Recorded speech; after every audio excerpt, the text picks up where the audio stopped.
It was on the 10th day of the month of the Aviv that the high priest went out to the sheepfolds of Bethlehem and selected a male lamb of the first year, the most perfect lamb for the Passover sacrifice. And that was the morning that he brought the lamb back into the city of Jerusalem and staked it on the Temple Mount for the 4-day inspection of that lamb by the nation of Israel. It was on that morning, as thousands of Yeshua's disciples were outside of the city gate and had come to Jerusalem for this very event, as Yeshua entered into the gate on that very day, they began to proclaim, Hosanna in the highest, blessed is he that comes in the name of the Lord. Just 4 days later, as Yeshua was on the Temple Mount and telling the Pharisees and the religious leaders, you will not see me again until you say, Baruch haba b'shem Yahovah. Blessed is he that comes in the name of Yahovah. Yeshua declared the name of the Father. He, in just 2 days later, in his prayer to the Father, said, I have declared unto them thy name, and I will declare it, that the love wherewith thou hast loved me may be in them, and I in them. To unpack this beautiful revelation as Yeshua makes known the Father's name, again, we have Nehemia Gordon with us, and Nehemia is now, after more than 2 decades of research, is now going to be able to bring out to us some of the Hebrew versions of the other Gospels that have never been seen outside of the rarefied climate of the Vatican and other areas around the world where he has been investigating this. Nehemia, it is good to have you back with us. Great to be here, Michael. Shalom. Shalom. And this very thing about the love that Yeshua said that in declaring the name, that's where the love is going to be manifest among his disciples. This is not a new concept. Right, well, it's amazing to me that we were looking here in John 17:26, and he's connecting there, Yeshua, declaring the name of his Father with that love. And I was looking at this before in the NIV, and I couldn't believe it. So the NIV changes the words in Greek, your name, tohonomasu, it changes your name to you. So it pulls out the name of the Father, just making it now, I have made you known. Well, that's very different. Now that name is key in, as you mentioned, his arrival in Jerusalem and the people proclaiming. And in the English Bibles, it says, blessed is he who comes in the name of the Lord. But it's quite clear, no one disputes, that this comes from the Psalms it's Psalm 118, verse 26, which says, Baruch haba b'shem Yehovah. Blessed is he who comes in the name of Yehovah. So if he's speaking he's speaking Hebrew in the first century, not English, he's going to say the actual name Yehovah. This is before the rabbis instituted this ban on the name. And I'm looking at this, and of course I'm looking at this as a scholar of ancient texts, and I'm saying, wow, clearly here in this historical context, he's actually speaking the name. And then for him to say in Matthew 23:39, and look at the context of Matthew 23:39 before we get to that verse. He says in 38, see, your house is left to you desolate. He's talking about the destruction of the temple in the year 70 AD. It hadn't happened yet. And he's on the Temple Mount at that time. So and you have that in your book, The Chronological Gospels, about that whole chronology, which is maybe less clear from Matthew, but you've worked it out. So then in verse 39, he says, for I tell you, you will not see me again until you say, blessed is the one who comes in the name of Yehovah. And his disciples are probably thinking, we just said that in your chronology. It's 2 days before or 4 days before, right? We just said it. What do you mean you won't see me again? Well, what happened in the century after that is the rabbis came along and made it forbidden to speak the name Yehovah. And so imagine if he were to arrive today in Jerusalem and the people would, let's say they recognized him as the Messiah, by rabbinical ban, they wouldn't be allowed to do this. They wouldn't be allowed to say, blessed is he who comes in the name of Yehovah. And I think that's what's happening in in John 17:26, when he says, I have made your name known and I will declare it. And that connection with love, what jumped out for me from that is something I brought in I have this teaching called 10 Rabbis Who Speak Out on the Name on my website, nehemiaswall.com. And there I bring this verse, and I'm not thinking about John 17 when I bring this verse. I'm thinking about what the rabbis are saying. It's Psalm 91:14. It says, because he has set his love upon me. And there it's talking about Israel, because Israel, or ever who loves God, right? Maybe it's just not Israel. Maybe it's anybody who's called to the God of Israel. Because he has set his love upon me, therefore will I deliver him. I will set him on high, because he has known my name. So here in the Bible, in the book of Psalms, is a connection between loving the Father, setting your love upon the Father, and knowing his name. Now, when you read this in Hebrew, what the rabbis saw here was a reference not just to the name, but the actual pronunciation of the name. And how did they see her connection to the pronunciation of the name? The word for love here is a very unusual word for love. The normal word for love in Hebrew is ahava. Like, for example, it says, V'ahavta l'reacha kamocha, love your neighbor as you love yourself. V'ahavta et Yehovah Elohecha, love Yehovah your God. Here it's a completely different word for love. It's the word chashak. Chashak or chashak, the rabbis understood this as an acronym that represented the pronunciation of the name. Because if you take it as an acronym, this word for love, chashak, is cholam, shva, kamatz, and those are the three vowels of the name Yehovah that was understood for the last 1,000 years and more by Jewish sources. They talk about this. That's what my 10 rabbis said. We actually talked about this in the Gentiles shall know my name teaching that we did together. Now, there's a rabbi in the 12th century who ties it all together, and he doesn't know John 17:26. He's just looking at Psalms and realizing the same thing that I think Yeshua was teaching, based on Psalm 91:14. This Rabbi David Kimchi in the 12th century says, knowing the tetragrammaton, that's the four-letter name of the Father, knowing the tetragrammaton is loving God, blessed be he. And this is the greatest achievement that a person can achieve while he is still a body. And you know, I read that and I get chills that today we've been told, I was told as being raised as a Jew, that we're not allowed to speak this name, and the pronunciation of the name is a secret. And even if we know it, we must never speak it. And here we have this concept here that setting the pronunciation of God's name, that is knowing his name and loving him. It's all tied in there together. And then Yeshua says the same thing in John 17:26. I find it hard to believe this is a coincidence. There must be some connection here between, and it's all coming from Psalm 91:14, I think. Meaning like that Yeshua read this and understood what it meant, the same way that later Jews throughout the centuries understood it, that this is a reference to the pronunciation of the name. And that Yeshua would say this in the first century, I think is pretty profound. Because if Yeshua is who you believe he said he is, then he knew the temple would be destroyed. He knew the rabbis would come along 100 years later, and they would forbid people to speak the name. And he said, you ain't going to see me again. I am not coming back until you say my Father's name again, the name I made known to you, the name that I declared to my disciples. And I will make it known. I will declare it, he says in John 17:26. I mean, it all ties together. Pretty cool stuff. There it is. The restoration of his name, yes, and the pronunciation, because that's part of the restoration. Oh, absolutely. This is something that has now, in this generation, this has come to pass. And it was one of your relatives that actually hit it, one of the famous rabbis. So this is one of the things we talked about in the Gentiles Shall Know My Name series. And you know that people can still get in a DVD. Wonderful, beautiful. One of the best teachings I've ever done. I'm really appreciate that you had me here to talk about that, and you have me back to talk about these further discoveries. So at the time when I was doing that research, I knew about originally 5 manuscripts that had the full vowels Yehovah. Most places in those manuscripts you could not find the full vowels. The name was unpronounceable. The rabbis, and this is based on the rabbinical ban on the name, they don't want people speaking it, so they leave out one of the vowels. So if a Jew and it was accidentally put in. Yeah, but it was a slip of the scribe, what we today call a Freudian slip, right? The scribe, in a sense, the scribe knew in his head how to pronounce it, and he put in the full vowels. And it happened 7 times in the Aleppo Codex, about 50 times in the Leningrad Codex, and then we found it in other manuscripts. Well, I had found these 16 rabbis who explicitly said the name was Yehovah. I want to bring one of these. And this is the one who you mentioned, who turns out he's my ancestor. He's my 11th great-grandfather. And the context here is amazing. He starts out this letter that was never supposed to be made public. Mm-hmm. He's writing to another rabbi. He says, "Know, my beloved, how extremely difficult it is to put things like this in writing, and even more so a letter sent about from place to place concerning the vowels of the tetragrammaton, which are shva, cholam, kamatz."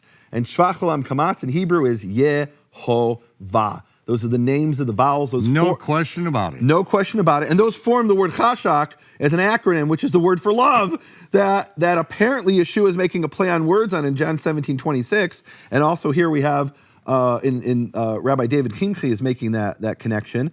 And he goes on in the letter. He says, and he talks about his grandfather saying the same thing. And he talks about his grandfather wrote a book. And it says, because of its immense holiness, it was never printed, that it not be used by those who are not worthy. In other words, he's writing a letter with information that he's explicitly telling you is meant to be kept secret. This is never meant to be get out to the public. Michael, this is the WikiLeaks of the 17th century. That is, these are these secret, literally secret communiques that we now have access to. And why do we have access to them? Well, he goes on at the end of the letter. He says, "I have one request, that you hide this letter in a pure and holy place and not allow it to be passed around here and there." And the other rabbi wrote back and he said, "It's hidden in my vaults." So why do I know what it says in the letter of my 11th great-grandfather, who quotes my 13th great-grandfather, his grandfather? How do we have access to this information?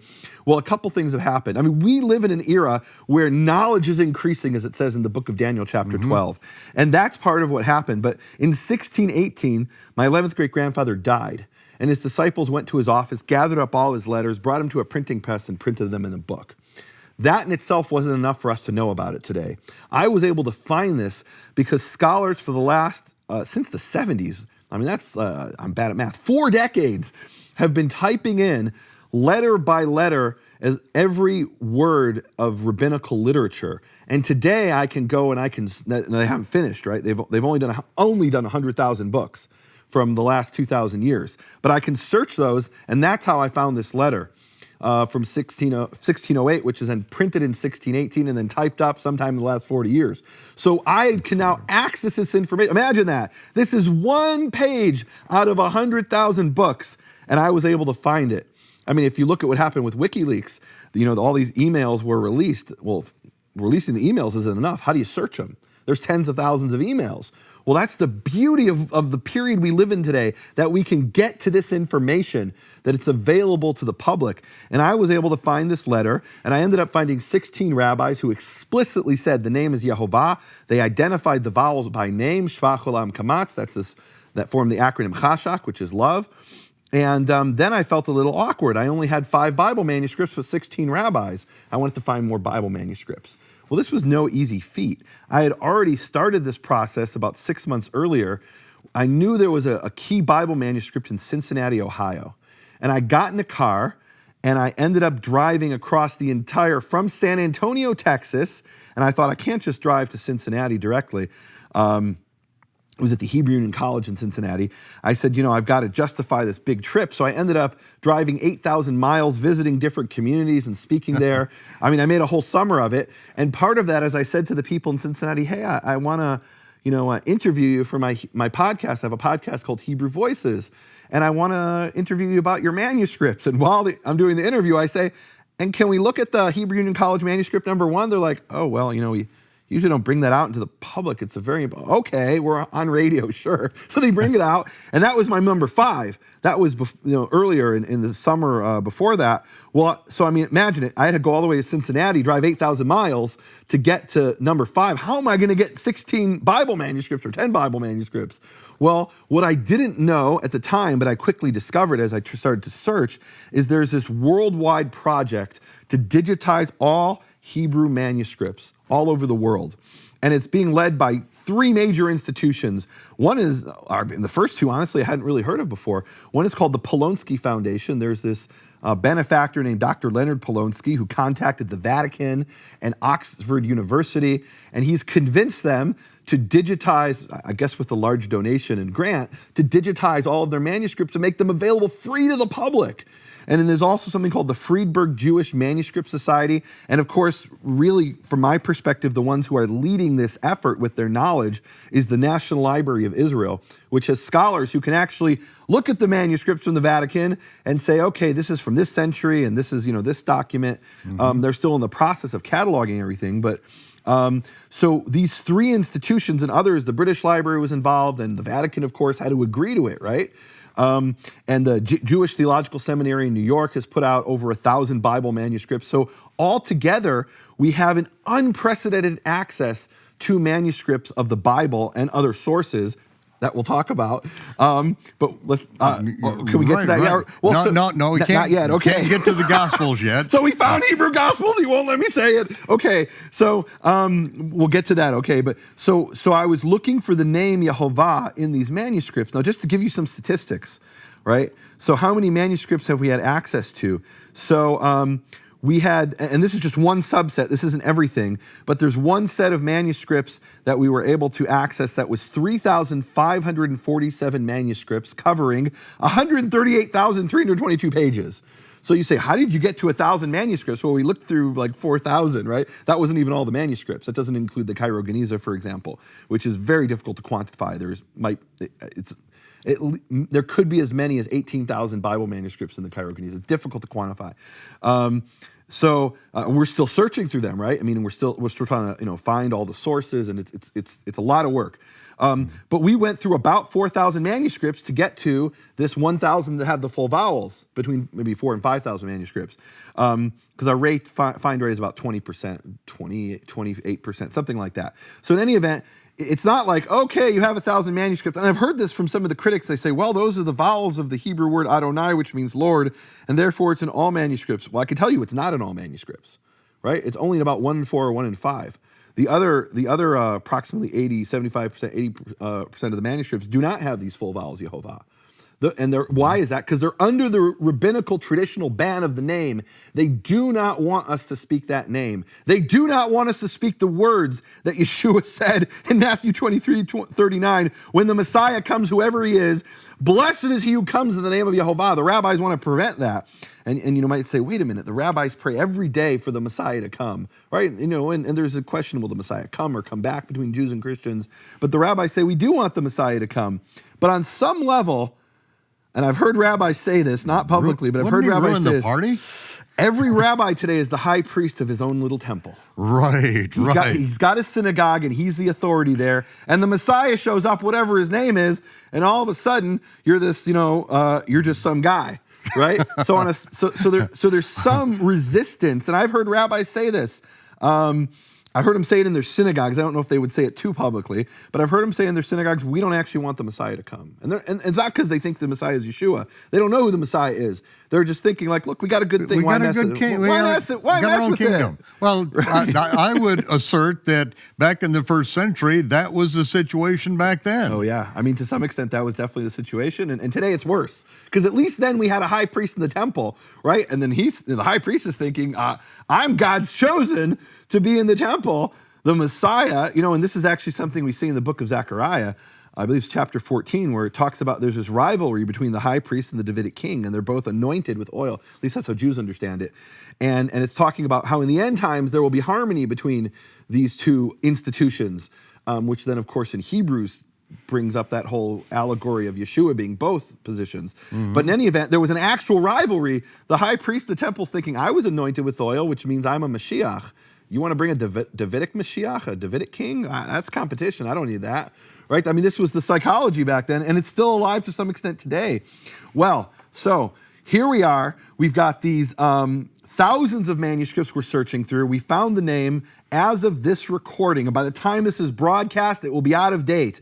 As of today, we have 1,034 manuscripts with the full vowels Yehovah, including 3 manuscripts with the Babylonian pointing. I mean, we've got as definitive evidence as you could possibly want. 16 rabbis, 1,034 manuscripts. We know his name is Yehovah.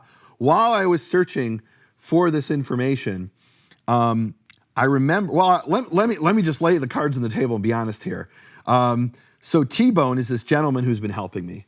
There's a few other people. Dawn is a woman named Dawn, and Chris Clark has been helping. I mean, these are people who are out there saying, I saw this teaching that Nehemiah did with Michael, or I saw some teaching Nehemiah did on his website, nehemiahswall.com. He found these manuscripts. I want to find a manuscript. Okay, I can use all the help I can get, guys. And so it takes a certain amount of training. It's not easy because a lot of little dots and dashes. And so these people have come and contacted me. And for example, this woman, Dawn, I call her part of the 100 Club. There's 3 people in the world who have found 100 or more manuscripts with the full vowels. Me, T-Bone, and Dawn. Well, T-Bone, I'm with him over the summer in Israel, and T-Bone is a believer in Yeshua. And he says, Nehemiah, we have all these manuscripts of the Old Testament that we have access to now at the National Library of Israel. Are there any manuscripts of the New Testament? And I say, well, this is what you've been holding under for 18 years right. now. Well, I said, okay. I do know about some manuscripts of the New Testament. Maybe we should look at those too. But here, being totally honest, laying my cards on the table, that wasn't my highest priority. My highest priority, coming from an Old Testament perspective, a Tanakh perspective as a Karaite Jew, is the name of the Father, Yehovah. I want to be sure that is his name in as many sources as I can find. And look, we were looking for other pronunciations, right?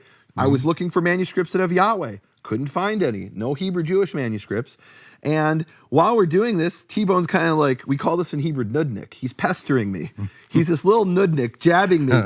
New Testament, Gospels. I'm like, all right, let's open up my file from over a decade ago and see what we got. And we start pulling these things up. And one of the things that I had shared with you about, I didn't give you the details, is that I'd found a junk box in the Vatican. And the junk box in the Vatican had 4 pages from the Gospels in Hebrew, which I'm gonna save that.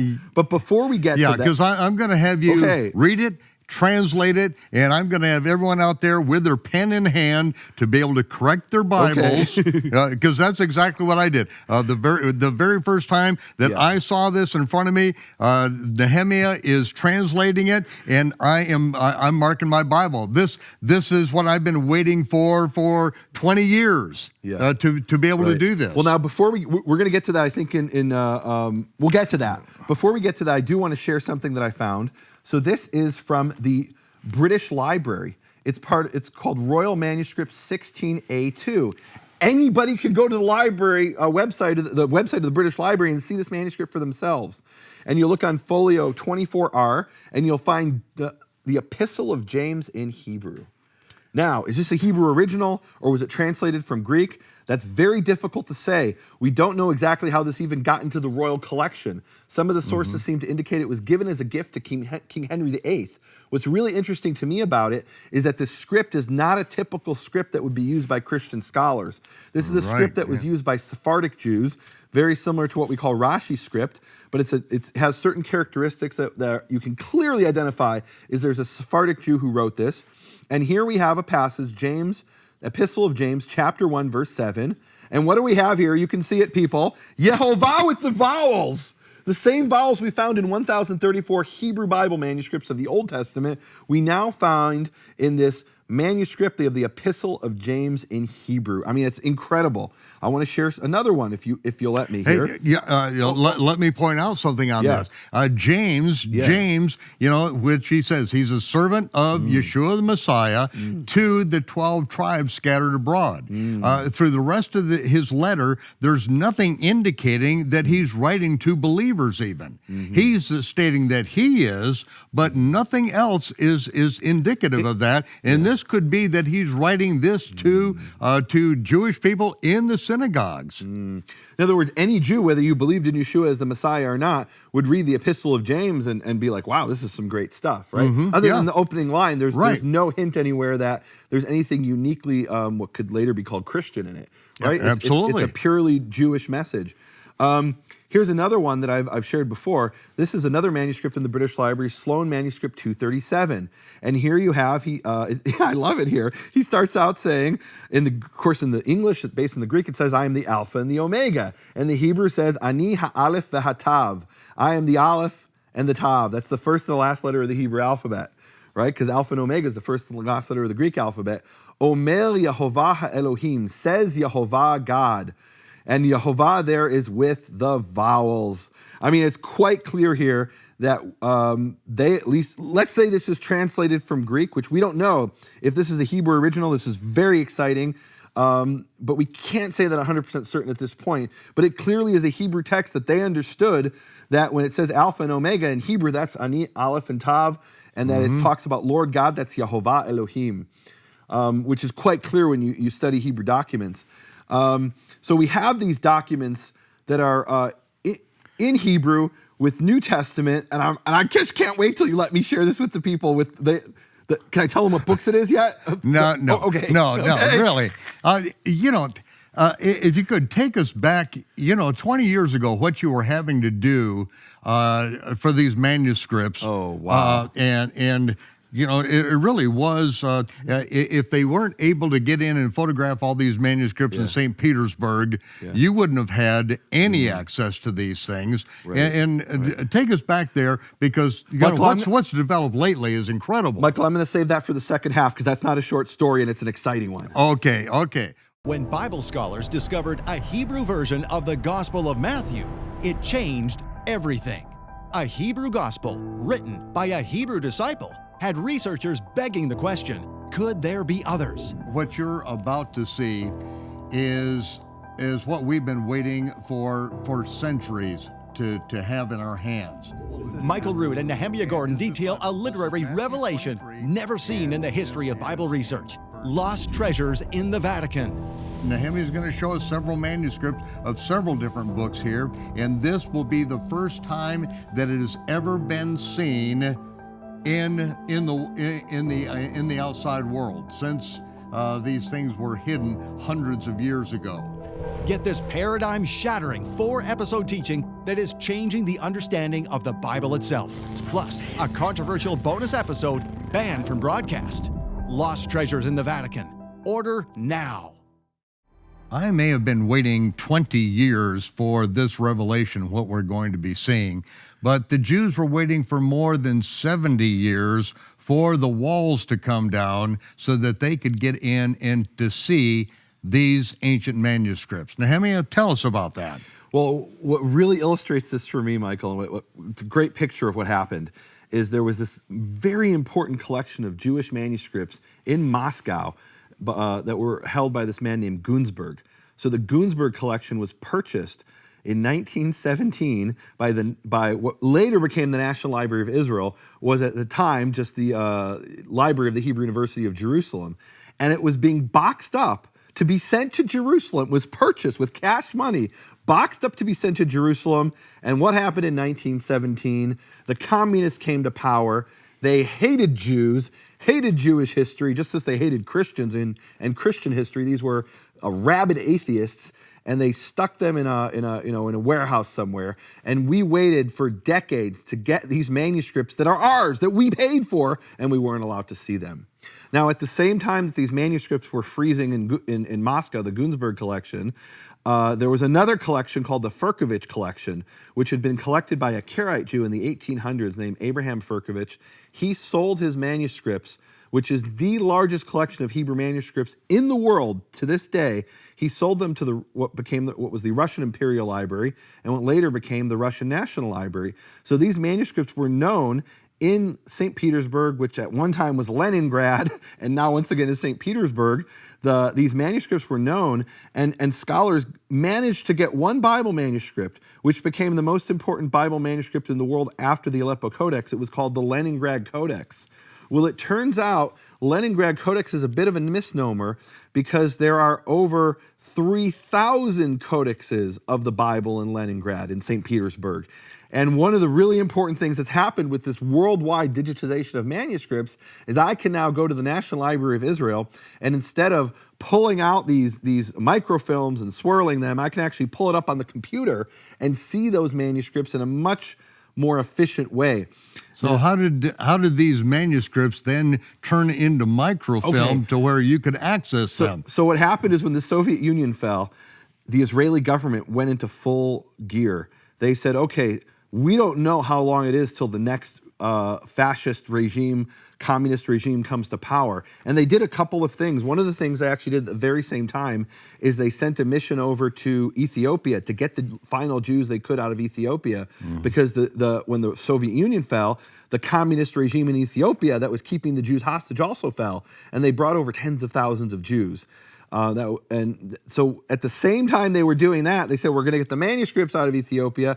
We're going to get the Jews out of Ethiopia. Let's get the manuscripts, at least images, out of the former Soviet Union. So they sent over a mission to St. Petersburg, Russia, and they were allowed to photograph thousands of Bible manuscripts and other Hebrew and Jewish manuscripts. And those microfilms are now held at the National Library of Israel. And what happened in the last year is they took those microfilms, ran them through this infrared digitization machine so they could get high resolution images off of the microfilms. And now you can go to the National Library of Israel, and instead of pulling out a microfilm, which is very tedious and slow, you just pull it up on your computer. I remember back in the day, and this is sometime around 2003 or thereabouts, I was looking for Hebrew Matthew manuscripts, and I had a lead on one manuscript in St. Petersburg, Russia. And so I wrote it on the thing on a little piece of paper, handed it to the librarian. 15 minutes later, he comes back, he gives me this roll, and I pull it out, and I'm swirling, and I'm looking at it, and I almost shouted, Michael. Because in there I found Hebrew Matthew, but I also found in Hebrew Mark, Luke, and John. Now, at the time, I didn't know what those texts were. And today I could tell you I don't think those are Hebrew originals. Right, and this is the first time you're telling me that you found those at that time. You told me that you found some others, but you can't say anything about it. Right. And so I'm hearing it for the first time. And I've never said this before publicly. Right. People for years have asked me, are there other Hebrew documents other than Hebrew Matthew? And I say nothing that's been published. Which means I can't talk about it. Well, now we have these. Now these have gone out to the world. Wait! I have to ask you. You took the microfilm after you found that back to the librarian, and he asked you. He says to me, "Did you find anything interesting?" And I've told this story before. Did you find anything interesting in that microfilm? And I'm thinking, does he know about the Hebrew Mark, Luke, and John that I saw there? And he didn't. So I said to him, rather than answering, why are you asking that? And he said, because nobody has ever looked at that microfilm before. This was like sometime around the early 2000s. These microfilms have been made in 91. And so they've been sitting there for over 10 years, and no one had ever pulled out that microfilm to look at it. And how long would it take Hebrew scholars that fluently read it, how long would it take them to look through and decipher all these things? Many lifetimes. Just to look at them and study them would take many lifetimes. And you found Matthew, Mark, Luke, and John. In Hebrew. Now, the Matthew I was expecting to find, I certainly wasn't. And here's the really cool thing. At the end of Hebrew Matthew, and this is in just about every manuscript of Hebrew Matthew, it says, "Thus ends the Gospel of Matthew, and now shall come the Gospel of Mark." And you see that in these manuscripts, but there's no Mark. It's not there, except for in this manuscript from St. Petersburg, Russia, and it turns out another manuscript. There's two manuscripts that have that. Now, at the time I saw these, I said, I don't know if these are Hebrew originals or not, or if they're just translated from some other language. I can now tell you that they are translated from a language called Catalan, that these are two unknown copies of the Catalan Gospels that are also in the Vatican. And we actually have a mutual friend who's Miles Jones. He was with us on the program for Shabbat Night Live. Right. A brilliant man, and he was... and what he's doing is he's studying the Hebrew text of these four Gospels, his Matthew's different, of Matthew, Mark, Luke, and John, that are translated from the Catalan language into Hebrew, and you're finding all kinds of really interesting things that... How do you explain that we see something in the Hebrew that isn't in the Greek, but it's, in this case, for a fact it's translated from Catalan, which is a dialect of Spanish. Well, until he watches this episode, Michael, even Miles Jones doesn't know about these two other manuscripts of his Catalan Gospels. I'm thinking I was going to call him as soon as we get off. But, probably. Okay, so... Because I know he's very excited about this. And he only has one manuscript from the Vatican, EBR 100. Now he's got two more manuscripts that he can use to compare and study, which is extremely important when you're studying manuscripts. he finds some really interesting things. And when I was talking to him, I sat down with him and talked with him for hours and hours and hours in, I believe it was in San Antonio or Dallas. And what came to mind as he was describing this is an article that was written by this scholar named William Darby. Darby was this guy who was really against the idea of Hebrew Matthew. You know, Howard had come out with Hebrew Matthew, and Darby said, look, we really can't deny that there's some important readings in this Hebrew Matthew. We're finding things here we don't find anywhere else in any other Greek or Latin text. It can't. Right, and they solve problems that Greek scholars just boiled over for hundreds of years. So Darby offers another very interesting solution, let's put it that way. He says, clearly this isn't, and I'm paraphrasing here, right? He says, this doesn't look like it's translated from Greek or Latin, but maybe it's translated into Hebrew, because he knows it can't be a Hebrew original, right? Right? That's the starting point for people like Darby. It can't be a Hebrew original. So instead he proposes maybe this was translated from some old Greek or Latin text that we don't have anymore, that's closer to the original Greek, and therefore it brings us these interesting readings that we don't have in our standard Greek. In other words, it started out in Greek, was translated into Latin, and then into Hebrew, and our Hebrew that we have brings us stuff from the original text that's even now different in the Greek. It seems like a lot of steps. I mean, Occam's razor says that all things being equal, the simplest explanation is the best. In either way, even if Darby is right, that means there's immense value in these Hebrew documents. Even if they are translated from some lost Latin or Greek text, they're bringing us things we don't have in our current Latin or Greek text. They're still not going to explain the figures of speech that only make sense in Hebrew. Not in Shem Tov's Hebrew Matthew, but maybe in some of the other documents. And certainly that explains in the Catalan Hebrew Gospels, meaning that can explain why we see these things in the Catalan Hebrew Gospels that Miles Jones is studying that like blows you away. You look at this and you say, this makes so much more sense than what's in the Greek, and it ties into all kinds of things. So maybe they were translated into Hebrew from some lost version we don't have. Now, with all that said, can we talk about the Hebrew Revelation, Sloan 273 from the British Library? Would you let me pull that out? Let's go to Revelation. Okay. This is, Revelation chapter treasure. 1.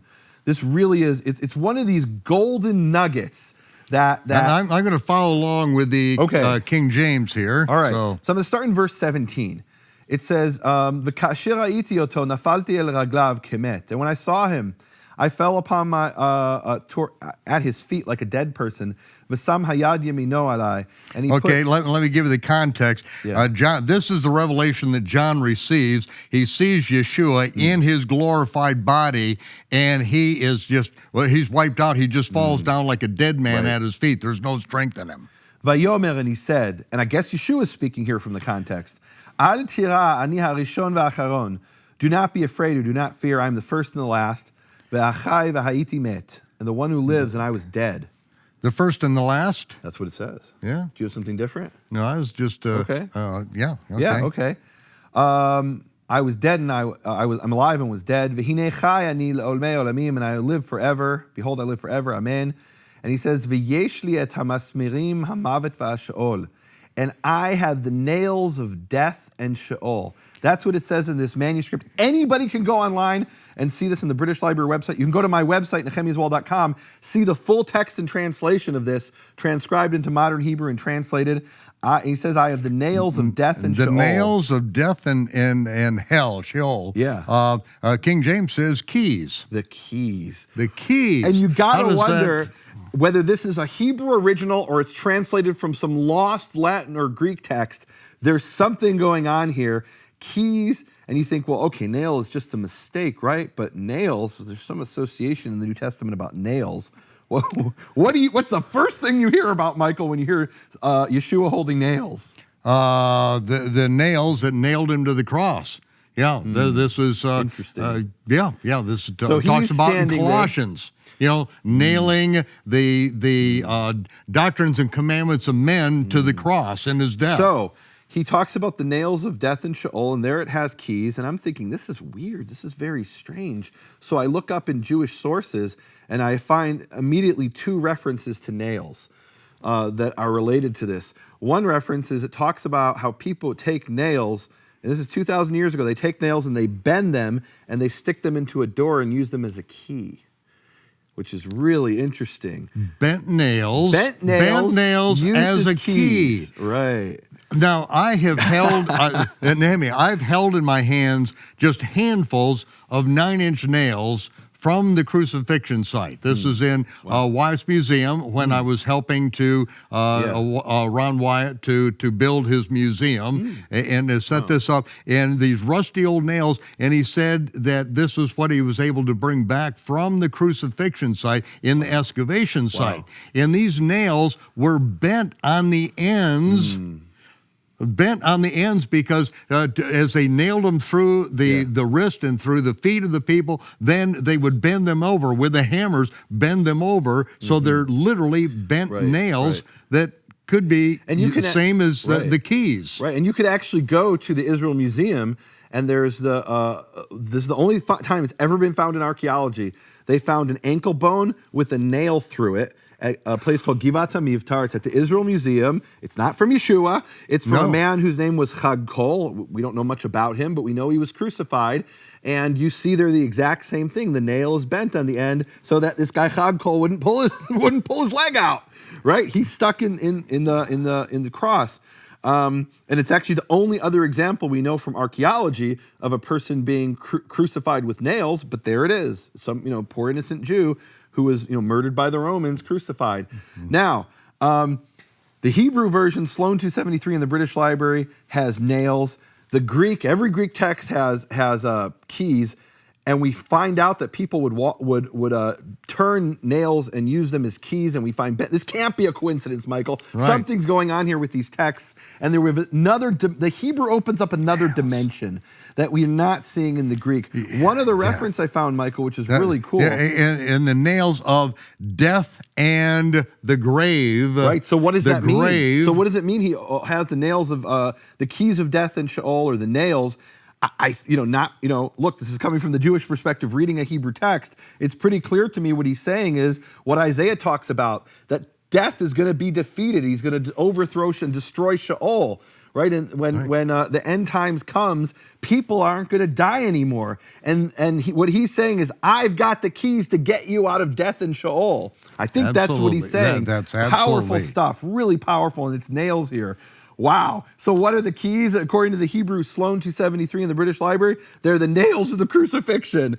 That's cool stuff. Wow. I mean, this is heavy stuff, Michael. This is really cool. There's a lot going on here. You'd never see it in just reading the King James or the Greek. Right, you'd never find that. Just in the Hebrew. And so the Hebrew opens up a new dimension, and whether it's the Hebrew original or like Darby said, and what Miles Jones is seeming to discover in the Catalan Hebrew Gospels is maybe these things were translated from some lost Greek or Latin, but we're getting information here that is missing in the Greek. I mean, this is an important area of research, Michael, and it breaks my heart. I want to share a story of something that happened. We're running out of time, but I got to share this story.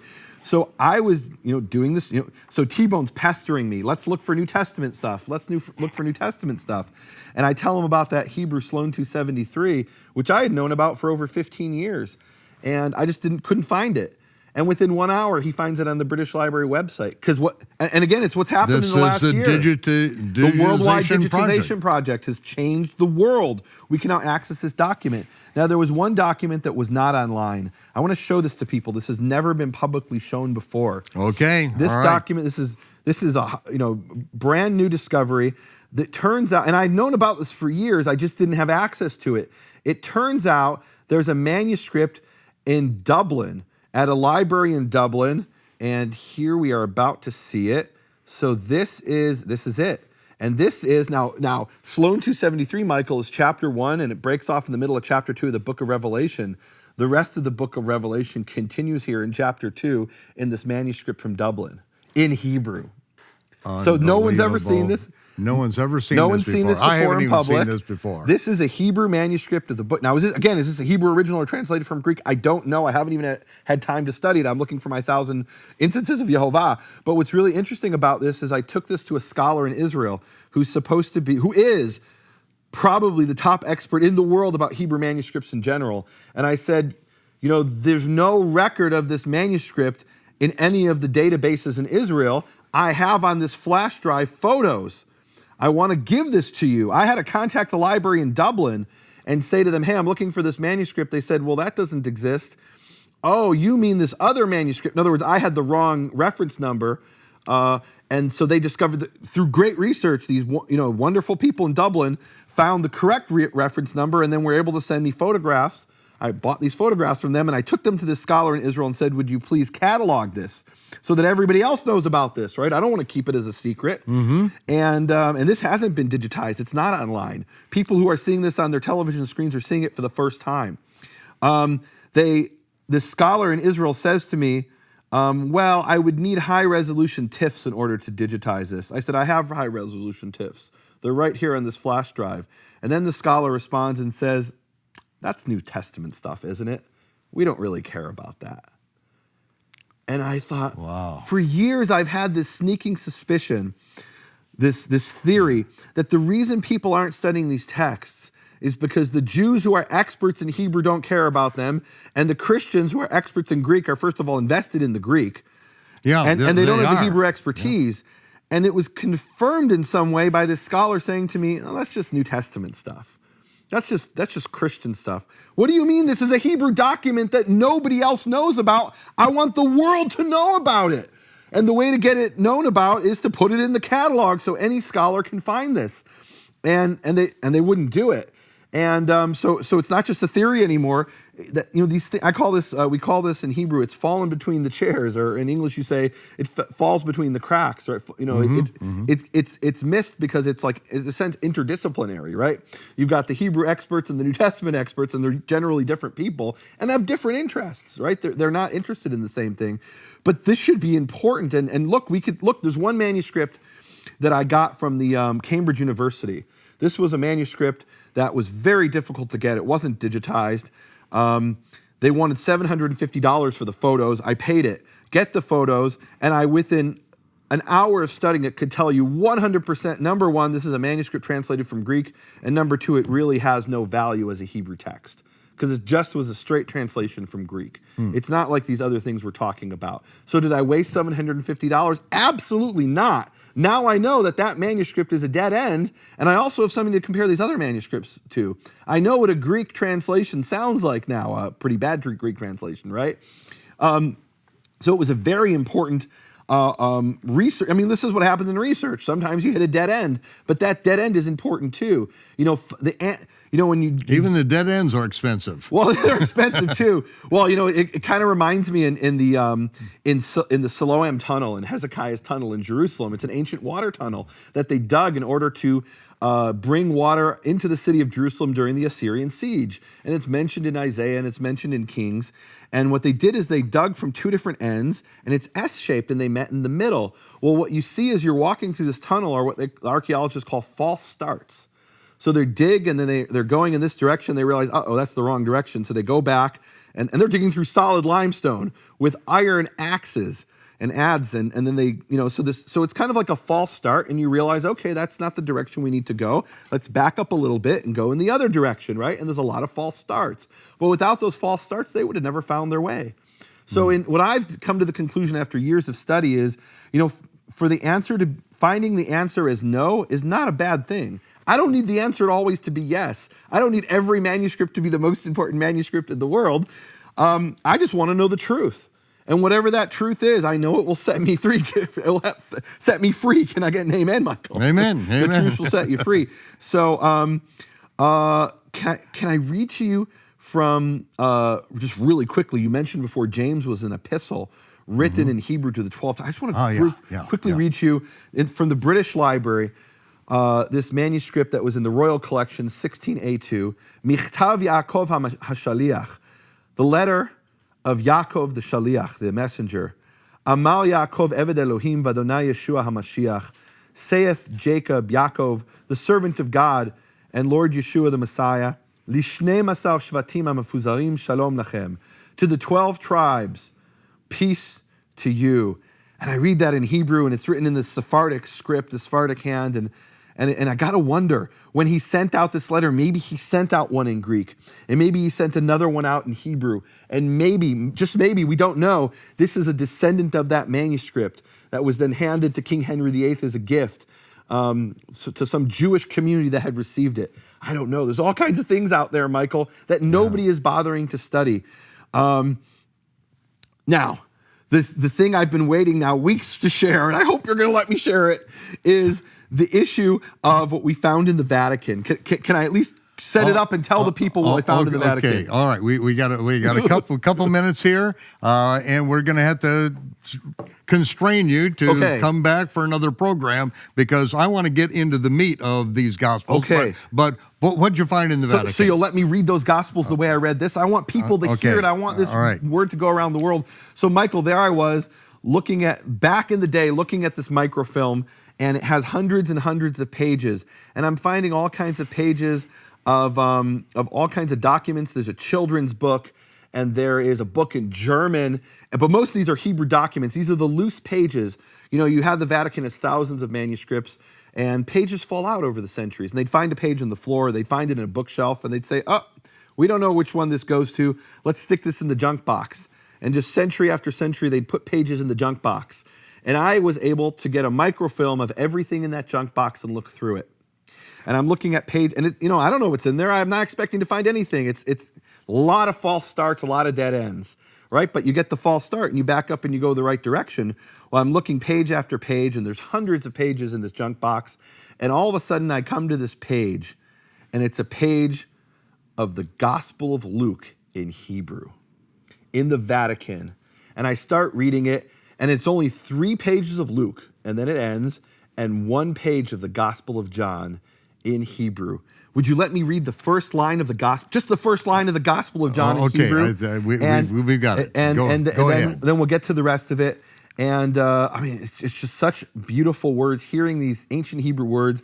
It starts out. Oh, here it is. It's got the Vatican seal. It has the Vatican seal. It says Biblioteca Apostolica Vaticana, all rights reserved. And but I believe that the rights of this document belong to the world. Habsorah hakdosha shel Yeshua HaMashiach kefi Yochanan. The holy good news gospel of Yeshua HaMashiach according to Yochanan. And then it says, Bereshit haya hadavar. In the beginning was the word. And I'm going to stop there and save the rest for next time. Okay, all right. It's amazing. Well, seeing it in Hebrew, the same word as in Genesis 1:1, Bereshit, in the beginning. Bereshit haya hadavar. In the beginning was the word. Well, ladies and gentlemen, you're going to have to come back next week for the Gospel of Luke and a little bit more of John, and we've got some other treats for you that we've been waiting for decades to be able to share with you. And as Papias said, that Matthew wrote his words, collected the works in the Hebrew language, and many did their best to translate it. But now we have got the Hebrew Matthew, which has solved so many problems. And without those problems being solved, I could never have published the chronological Gospels, because my goal was to solve all of the apparent contradictions in the Gospels. It took me 38 years to do it, and the final piece to the puzzle, Nehemia provided. And without that detail, this would, a lifetime work, I would never have published it because I hadn't solved all the problems yet. And so we're gonna have Nehemia back next week to join us on Shabbat Night Live, to bring us right straight from the Vatican junk box some of the greatest treasures that have ever been unearthed on planet Earth. So, Nehemia, would you please close in prayer? Yes. Yehovah Avinu Shabbat Shemaim, Yehovah our Father in heaven, thank you so much for letting me be alive today in this period when knowledge is increasing, as it says in Daniel 12. Yehovah, that period of knowledge increasing, we see that as the time of the coming of your messenger, of the Messiah. May that be soon. May he sit soon on the throne of David here on earth and bring peace to the world. In your holy name, Yehovah. Amen. Amen. Shabbat Shalom, Torah fans.